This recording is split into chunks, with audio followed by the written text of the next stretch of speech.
Cash here with Cash Reviews, and today we're reviewing a retractable hose reel that is readily available from Harbor Freight and on Amazon.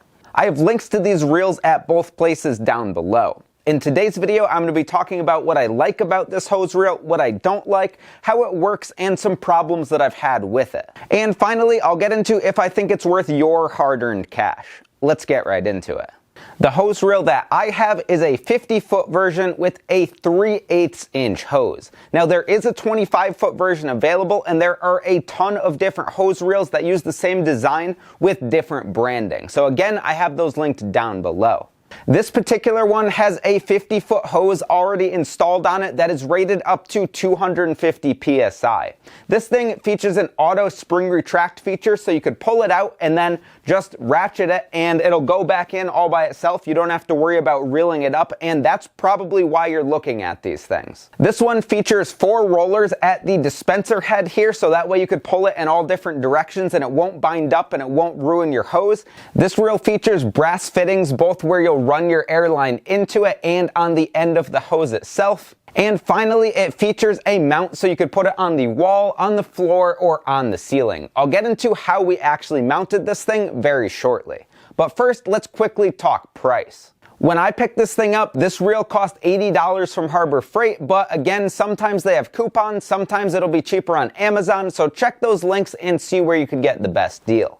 Installation of this reel is fairly simple, but I will say that it does take some time, and we did have some problems with it, which I'll get into shortly. Now, the reason that you need to take your time while installing this reel is this thing's pretty heavy.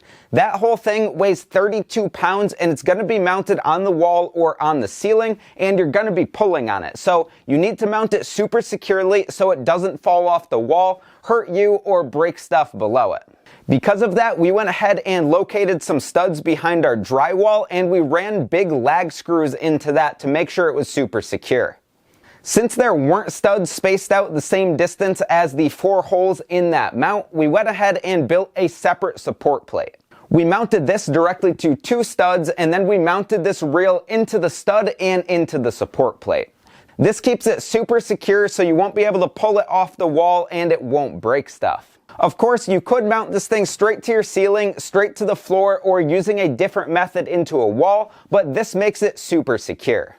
They don't actually provide a drill template of those 4 holes, so we went ahead and made one, and I have one linked down below in case you're interested in that. Once your reel is all mounted, then you'll need a few fittings to make everything go together and work. On ours, we ran an air hose straight from our compressor into the side of the reel, and we did need to throw a fitting on the end of the hose that went into the side of the reel, and then we put a quick release fitting going into the compressor. Also, you'll need to put whatever fitting you use for your air tools on the end of the line. That doesn't come with the hose reel itself. This will be a little bit specific to your application and the kind of compressor that you have, but I have some fittings linked down below that may help you out.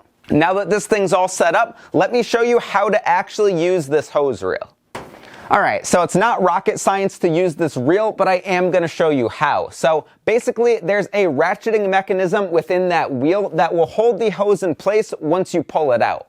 The whole wheel is spring loaded, so once you get ready to go back the other way, the reel will automatically pull the hose in. So here we go. To use it, you just pull this out. And once you start hearing that click, you could stop pulling and it will stay in place. If you want to go more, simply keep pulling it.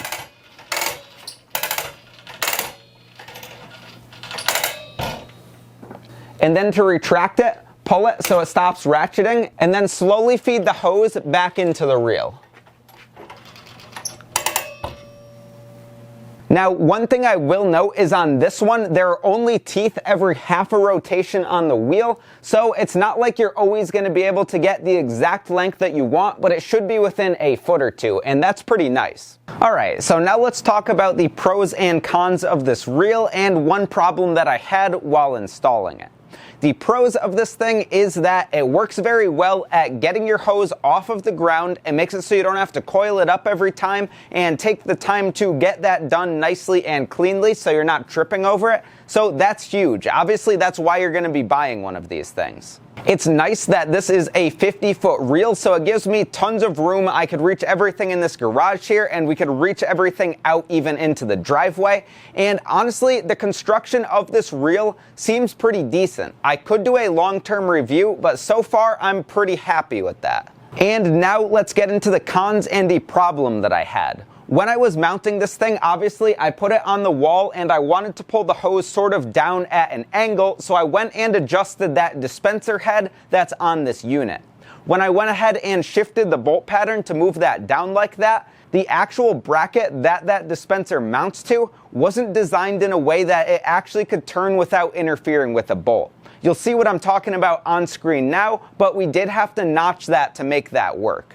Not a big deal, but it did just take a little bit of DIY work. Now for other cons, this hose was extremely waxy, and using it the first few times, you feel stuff on your hands. I don't know if that's to lubricate the hose and make it slide easier or what, but you definitely feel that. Also, this unit is a bit heavy and it's a little bit difficult to install. It's not an absolute breeze, but it's not too bad either. I'd keep this in mind if you're not too DIY savvy, that it's a bit of a project to get this done. Other cons are, I guess if you're worried about it, again, you have to go at least half a turn on that reel to get it to ratchet, and also the ratcheting mechanism's a bit loud, but that's getting really nitpicky. Overall, initial impressions of this hose reel is that it's a pretty nice product that gets the job that it's supposed to accomplish done. Again, we're no longer tripping over the hose, we're no longer taking the time to roll up the hose and get that done nice, and I really can't complain about that. Again, I have links in the description to where you could get these hose reels, to where you could get fittings, and I wish you the best of luck if you pick up one of these products. Let us know down below if this video helped you out or if you have a different hose reel. Hope you stick around for the next one.